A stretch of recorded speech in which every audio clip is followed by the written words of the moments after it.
তো এই হচ্ছে সেই গাছ, এবং আপনারা চিনে রাখেন ভালো করে। এগুলো ভালোভাবে পরিষ্কার করে ধুইতে হবে এবং জ্বর টর সহ খাইতে হবে, তাহলে অনেক বেশি উপকার পাবেন। এটা বাস্তব, শিকড়, গাছের শিকড় সহ খাইতে হবে। ওকে, এটা কি গাছ? কত জাতের গাছ দেখা যায় গাছ, একটা মানে কিছু একটা সবজি বাগান টাগান করলে অনেক দাম। ও মাই গড, এখানে আবার ফানিও বাড়িতে আছে দেখা যায়। বুঝলাম না। ভাই হ্যাঁ, কেমন লাগবে তো?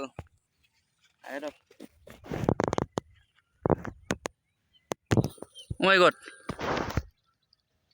এটা কি দিতেছে? জানি না,